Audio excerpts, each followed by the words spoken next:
Hello friends, 31 जनवरी की daily quiz में आपका स्वागत है। इस वीडियो में हम बात करेंगे 31 जनवरी के most important current affairs quiz के बारे में। मैं आपको बता दूं कि अगर आपने हमारी डिटेल वीडियो नहीं देखी है तो पहले डिटेल वीडियो देखिए, उसके बाद इस क्विज को सॉल्व करिएगा, तभी आपको अच्छा लगेगा। हम लोग इंपॉर्टेंट जो पॉइंट मैंने वहाँ पर बताए हैं उसी से इस क्विज को बनाया है। तो चलिए शुरुआत करते हैं। पहला क्वेश्चन लेते हैं अपने आज के क्विज का। हमारा पहला क्वेश्चन है कि हाल ही में जारी ग्लोबल करप्शन इंडेक्स 2018 में भारत को कितने अंक प्राप्त हुए हैं? सही आंसर क्या हो जाएगा? ऑप्शन बी वाला, यानी कि 41। ठीक है, ग्लोबल करप्शन इंडेक्स 2018 में भारत को 41 अंक प्राप्त हुए हैं। स्थान की बात करेगा तो स्थान प्राप्त हुआ है 78वां। ओके, चलिए सेकंड क्वेश्चन आपके लिए है कि ग्लोबल करप्शन इंडेक्स 2018 में 18 के अनुसार किस देश में सबसे कम भ्रष्टाचार है? सही आंसर क्या हो जाएगा? सबसे कम भ्रष्टाचार कहाँ पर है? डेनमार्क में है। और सबसे ज़्यादा अगर पूछ लेगा तो इसका आंसर आप लोग कमेंट करके बताइएगा, सबसे ज़्यादा भ्रष्टाचार किस देश में है।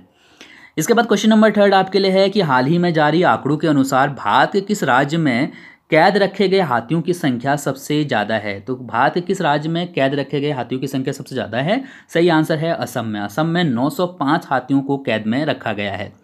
क्वेश्चन नंबर फोर्थ आपके लिए है कि 30 जनवरी को प्रधानमंत्री मोदी द्वारा किस राज्य में नमक सत्याग्रह स्मारक का उद्घाटन किया गया? सही आंसर ऑप्शन डी वाला है, यानी कि गुजरात में।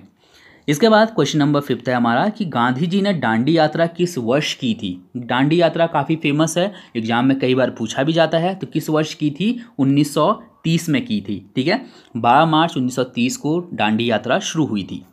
क्वेश्चन नंबर 6 है हमारा कि दांडी यात्रा में गांधी जी के साथ उनके कितने साथी शामिल थे? तो 80 साथी शामिल थे गांधी जी के साथ दांडी यात्रा में।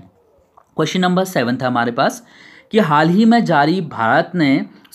में भारत ने किस देश में आयोजित ट्रैवल शो 2019 में बेस्ट इन शो के लिए उत्कृष्टता पुरस्कार प्राप्त किया है? सही आंसर है ऑप्शन डी वाला, यानी कि अमेरिका। ठीक है, क्वेश्चन नंबर 8 है हमारा कि 30 जनवरी को केजे अल्फोंस द्वारा किस स्थान पर पहली नॉर्थ ईस्ट सर्किट विकास परियोजना का उद्घाटन किया गया? तो कहां पर किया गया? सही आंसर ऑप्शन डी वाला है, यानी कि सिक्किम में।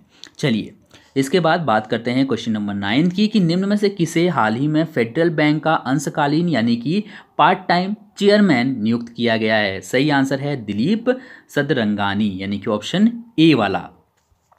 क्वेश्चन नंबर 10वां है कि फेडरल बैंक का मुख्यालय कहाँ स्थित है? तो फेडरल बैंक का मुख्यालय कहाँ स्थित है? सही आंसर है ऑप्शन बी वाला, यानी कि केरल में। ठीक है, केरल के अलुवा में जो है फेडरल बैंक का मुख्यालय स्थित है। इसके बाद बात करते हैं क्वेश्चन नंबर 11 की कि हाल ही में जारी दुनिया के सबसे व्यस्त हवाई अड्डे के रूप में निम्न में से किस एयरपोर्ट को शीर्ष पर रखा गया है? तो किस एयरपोर्ट को सबसे पहले नंबर पर रखा गया है, ये हमें बताना है।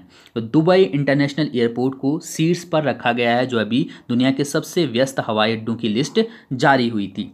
क्वेश्चन नंबर 12वां है कि निम्न में से किस राज्य में गंगा एक्सप्रेस वे के निर्माण को मंजूरी दी गई है? सही आंसर ऑप्शन डी वाला है, यानी कि गुजरात। चलिए क्वेश्चन नंबर 13वां है कि उत्तर प्रदेश में मंजूर गंगा एक्सप्रेस वे की कुल लंबाई कितनी है? मैंने आपको बताया था, ये आंसर क्या हो जाएगा? ऑप्शन सी वाला, यानी कि 600 किलोमीटर।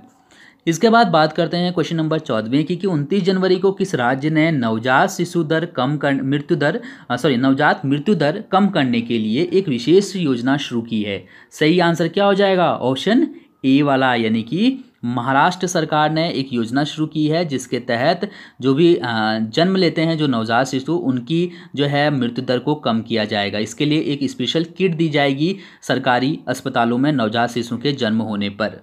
इसके बाद क्वेश्चन नंबर 15वां है कि महाराष्ट्र विधानसभा में कुल कितनी सीटें हैं? तो महाराष्ट्र विधानसभा में 288 सीटें हैं। क्वेश्चन नंबर 16वां है कि शहीद दिवस कब मनाया जाता है? शहीद दिवस हर साल 30 जनवरी को मनाया जाता है। क्वेश्चन नंबर 17वां है कि नाथूराम होगा यहाँ पर, गॉडसे द्वारा गांधी जी की हत्या किस वर्ष की गई थी? तो कब की गई थी? 1948 में। 30 जनवरी 1948 को नाथूराम गॉडसे ने महात्मा गांधी की हत्या की थी। क्वेश्चन नंबर 18वां है कि हाल ही में निम्न में से किस संस्था ने मधुमेह रोगियों के लिए एक कृत्रिम अग्नाशय ऐप विकसित किया है? सही आंसर ऑप्शन बी वाला है, यानी कि हार्वर्ड यूनिवर्सिटी। इसके बाद बात करते हैं क्वेश्चन नंबर 19 की कि निम्न में से कौन से राज्य की सीमा उत्तर प्रदेश से नहीं लगती है। तो कौन से राज्य की सीमा उत्तर प्रदेश से नहीं लगती है? हिमाचल प्रदेश की सीमा उत्तर प्रदेश से नहीं लगती है। क्वेश्चन नंबर 20वां आज का लास्ट क्वेश्चन कि उत्तर प्रदेश की सीमा कुल कितने राज्यों की सीमा से लगती है। इसका आंसर आप लोग मुझे कमेंट करके बताएंगे और साथ ही साथ मुझे बताइए कि आपको ये वीडियो कैसी लगी। थैंक यू सो मच इस वीडियो को देखने के लिए। आपका दिन शुभ हो। धन्यवाद।